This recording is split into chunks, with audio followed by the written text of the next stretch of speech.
Israel America কেন নিজেরাই ধ্বংস হয়ে যাবে ইরানকে ধ্বংস করতে আসলে? ইরান এক রহস্যময়, প্রাচীন এবং ভয়াবহ শক্তির দেশ।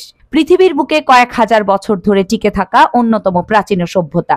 আজ থেকে প্রায় 500 বছর আগেও এই দেশটা বিশ্বের মানচিত্রে ছিল, একই সীমান্ত, একই পাহাড় এবং একই মরুভূমি নিয়ে। অথচ এই শতাব্দীগুলোতে একের পর এক সুপার পাওয়ার তাদের সর্বশক্তি দিয়ে চেষ্টা করেছে ইরানকে দখল করতে।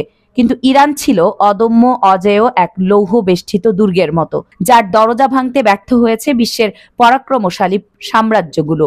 রোমান সাম্রাজ্য থেকে শুরু করে আরব, মঙ্গল, তুর্কি, রুশ, এমনকি ব্রিটেন, সবাই ইরানকে পদানত করতে এসেছিল, কিন্তু কেউই পুরোপুরি সফল হতে পারেনি। ইরানকে ধ্বংস করতে আসলে কেন ইসরায়েল এবং আমেরিকার নিজেদেরই ধ্বংস হয়ে যাওয়ার চান্স আছে, এই প্রশ্নের উত্তর খুঁজতে আমাদের প্রবেশ করতে হবে ইরানের এক অজানা অধ্যায়ে। শেষ পর্যন্ত আমাদের সঙ্গেই থাকুন। আজ জানাবো ইরানের ভয়ঙ্কর শক্তির রহস্যময় গোপন কাহিনী। ইরান পৃথিবীতে দাঁড়িয়ে আছে ঠিক 3 মহাদেশের সংযোগস্থলে, এশিয়া, ইউরোপ, আফ্রিকা। এ কারণেই ইরান যুগে যুগে আগ্রাসী শক্তির চোখের কাঁটা ছিল। কিন্তু আজকের ইরান কিভাবে এত শক্তিশালী হলো?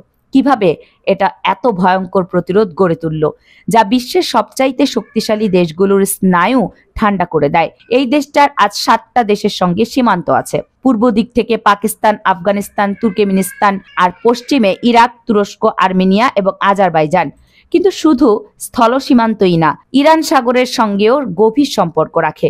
উত্তরে ক্যাসপিয়ান সাগর আর দক্ষিণে আছে পারস্য উপসাগর এবং ওমানে উপসাগর। ইরানের সবচাইতে ভয়ঙ্কর ক্ষমতার কেন্দ্রবিন্দু হলো স্ট্রেইট অফ হরমুজ, বিশ্বের সবচাইতে গুরুত্বপূর্ণ এবং বিপজ্জনক সাগর পথ। পৃথিবীর 20% তেল এবং গ্যাসের সরবরাহ এই পয়েন্ট দিয়েই অতিক্রম করে, যা ইরানকে এক দানবীয় ভূ রাজনৈতিক শক্তিতে পরিণত করেছে। ইসরায়েল এবং পশ্চিমা বিশ্ব আজ ইরানকে এক অপ্রতিরোধ্য শক্তি হিসেবে দেখে। কেন এত শক্তিশালী সামরিক এবং অর্থনৈতিক ক্ষমতা থাকা সত্ত্বেও আজ অবধি কেউ ইরানকে দখল করতে পারেনি? ইরানের অপ্রতিরোধ্য হয়ে ওঠার কারণগুলোর মধ্যে অন্যতম একটা কারণ হলো ভৌগোলিক প্রতিরোধ ব্যবস্থা। ইরানের দক্ষিণ এবং পশ্চিমে আছে বিশাল জাগ্রস পর্বতমালা। এই পাহাড়ের শৃঙ্গগুলো যেন প্রকৃতির দুর্গের মতো, যা ইরানের দিকে কেউ এগিয়ে আসতে গেলে তাদের পথ আগলে দাঁড়ায়। পাথর আর খাজে ভরা এই পাহাড়গুলোকে প্রেরণও, বিশেষ করে সৈন্য এবং সামরিক সরঞ্জাম নিয়ে, প্রায় অসম্ভব। এই পাহাড়গুলো ছিল ইরানের রক্ষা কবচ। যেমন 1980 সালে যখন ইরান আক্রমণ করে, তখন ইরাকের পরিকল্পনা ছিল ইরানের বিপ্লবকে ধ্বংস করা এবং তাদের ভূখণ্ড দখল করা। কিন্তু তারা জাগ্রসের এই কঠোর পাহাড়ে থেমে যায়। 2 বছর ধরে যুদ্ধের পরেও তারা শুধুমাত্র ইরানের দক্ষিণ পশ্চিমের খুজেস্তান অঞ্চলে প্রবেশ করতে পেরেছিল। আরো দূরে এগোনোর তারা চেষ্টা করলেও ইরানের জাগ্রস পাহাড় তাদেরকে প্রতিরোধ করেছিল। ইরাকের সেনাবাহিনী ইরানিদের কাছে যাওয়া অসম্ভব হয়ে পড়ে, কারণ তাদের বড় বড় সামরিক কেন্দ্র এবং শহরগুলো পর্বতমালার ঠিক বিপরীত প্রান্তেই ছিল। আর তাই আমেরিকার প্রত্যক্ষ সহযোগিতা থাকা সত্ত্বেও 8 বছরের যুদ্ধ শেষেও ইরাক জয়ী হতে পারেনি। যুদ্ধ থেমে গেলেও ইরানের সীমান্তে 1 ইঞ্চিও পরিবর্তন হয়নি। শুধু তাই না, ইরান জানে সরাসরি যুদ্ধ করলে ইসরায়েল এবং পশ্চিমা বিশ্ব তাকে পরাস্ত করার চেষ্টা করতে পারে। তাই তারা বিশ্বজুড়ে প্রক্সি যুদ্ধ চালিয়ে যাচ্ছে। মধ্যপ্রাচ্যের বিভিন্ন দেশে ইরান তার মিত্রদের মাধ্যমে যুদ্ধ চালাচ্ছে, যেমন হিজবুল্লাহ লেবাননে, হামাস ফিলিস্তিনিতে, হুতি বিদ্রোহীরা ইয়েমেনে। তাছাড়া সিরিয়া আর ইরাক জুড়ে রয়েছে ইরানের বিভিন্ন প্রক্সি বাহিনী। এইসব গ্রুপই ইরানের কৌশলগত সুরক্ষার অংশ। তারা ইরানের শত্রুদের লক্ষ্যবস্তু করে আঘাত হানে। ইরান একটা নেটওয়ার্ক গড়ে তুলেছে, যাকে বলা হয় অ্যাক্সিস অফ রেসিস্ট্যান্স। এই নেটওয়ার্ক ইসরায়েল এবং আমেরিকার মতো দেশগুলোকে বারবার চ্যালেঞ্জ করে, যাতে তারা ইরানের বিরুদ্ধে কোনো রকম পদক্ষেপ নেওয়ার আগে শতবার ভাবে। তাছাড়া ইরানের এই সমস্ত প্রতিরক্ষা কৌশলের সবচাইতে ভয়ঙ্কর হলো ইরানের ড্রোন এবং ক্ষেপণাস্ত্র প্রযুক্তি। ইরান এখন মধ্যপ্রাচ্যের সবচাইতে বড় এবং অত্যাধুনিক ব্যালিস্টিক মিসাইলের মালিক। তাদের ক্ষেপণাস্ত্রগুলো 2000 কিলোমিটার দূর পর্যন্ত আঘাত হানতে সক্ষম, যা পুরো মধ্যপ্রাচ্যকে ঘিরে রাখে। আর ইরানের এই ক্ষমতাগুলোই তাকে একটা ভয়ঙ্কর পরাশক্তিতে পরিণত করেছে। যেমনটা আমরা কিছুদিন আগেই দেখলাম যে ইরানের প্রায় 200-র বেশি ব্যালিস্টিক মিসাইল ইসরায়েলের অত্যাধুনিক প্রতিরক্ষা ব্যবস্থা আয়রন ডোমকে ফাঁকি দিয়ে ইসরায়েলের বিমান ঘাঁটিগুলোতে গুরুতর আঘাত হেনেছে। তাছাড়া ইরানের ক্ষমতার রহস্য শুধুমাত্র তার ভৌগোলিক প্রাচীর, প্রাকৃতিক সম্পদ, প্রক্সি বাহিনী এবং নিজেদের সামরিক সক্ষমতার মধ্যেই সীমাবদ্ধ না, বরং তারা আরো ভয়ঙ্কর একটা প্রতিরোধ ক্ষমতা আছে। আর একে ঠেকানো এত সহজ না, কারণ ইরান শুধুমাত্র নিজেই শক্তিশালী না, বরং সে বিশ্বব্যাপী মাকড়সার জালের মতো প্রভাব বিস্তার করছে। আপনি যদি মনে করেন ইরানকে কেবল তার সীমান্তের মধ্যেই বন্দী করে রাখা সম্ভব, তবে আপনি ভুল করবেন।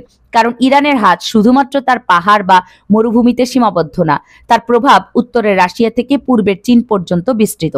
রাশিয়া এবং চীন এখন ইরানের সঙ্গে শক্তিশালী মিত্রতা গড়ে তুলেছে, আর এই মিত্রতা ইরানকে আরো অদম্য এবং দুর্ভেদ্য করে তুলেছে। এটা এখন আর এককভাবে কোনো দেশের শক্তি না, বরং বলা যায় এটা এক সামরিক জোট, যা পৃথিবীর ক্ষমতার ভারসাম্যকে বদলে দিতে পারে। তাছাড়া হরমুজ প্রণালী, যেটাকে বিশ্বের অর্থনীতির হৃৎপিণ্ড বলা হয়, ঠিক এই পয়েন্ট থেকে ইরান যে কোনো মুহূর্তে পুরো বিশ্বজুড়েই তেল সরবরাহ বন্ধ করে দিতে পারে। ফলে তখন পুরো পৃথিবী জুড়ে অন্ধকার নেমে আসবে। অবশ্য যে দেশগুলো আজ ইরানের সঙ্গে দ্বন্দ্বে লিপ্ত হতে চায়, তারা ভালো করেই জানে ইরানকে আক্রমণ করা মানে আগুন নিয়ে খেলা। একবার আগুন ছড়িয়ে গেলে সেই আগুনে দগ্ধ হবে পুরো মধ্যপ্রাচ্য, ইসরায়েল, এমনকি পশ্চিমা বিশ্ব। ইরানের শক্তি আরেকটা বড় অংশ হলো তার অজানা এলাকা ব্রাগরেরিয়া। ইরানের পারমাণবিক কর্মসূচি থেকে শুরু করে তার গোপন প্রক্সি নেটওয়ার্ক, কোনো কিছু সম্পূর্ণভাবে প্রকাশিত না। বিশ্ব জানে ইরান অন্ধকারের মধ্যে বসেই পরিকল্পনা করে। তার সামরিক এবং রাজনৈতিক কৌশলগুলো ধোঁয়াশাচ্ছন্ন। ঠিক কতটা বিপজ্জনক, কতটা শক্তিশালী, সেই প্রশ্নের উত্তর আজও পরিষ্কার না। এই অনিশ্চয়তা ইরানকে আরো ভয়ঙ্কর করে তুলেছে। এখন প্রশ্ন হলো, ইরান কি শেষ পর্যন্ত অপরাজেয় থেকে যাবে, অথবা ইসরায়েল এবং পশ্চিমা বিশ্ব কোনো না কোনোভাবে তাদেরকে দমিয়ে রাখতে সক্ষম হবে? ইরান কি তার আগুনের শক্তি দিয়ে ইসরায়েলকে এক জ্বলন্ত যুদ্ধক্ষেত্রে পরিণত করবে, নাকি তার ক্ষমতার মেঘে অন্ধকারে ডুবে যাবে? এসব প্রশ্নের উত্তর লুকিয়ে আছে ভবিষ্যতের অন্ধকারে। তবে এখন পর্যন্ত ইরান যে অবস্থানে আছে, এই অবস্থান যদি টিকিয়ে রাখতে পারে, তাহলে পৃথিবীর কোনো শক্তি নেই যে ইরানকে জয় করতে পারে, যেমনটা পৃথিবীর ইতিহাসে আগেও কখনো ঘটেনি। কামরুন নাহার রাখি, কেএনআর মিডিয়া।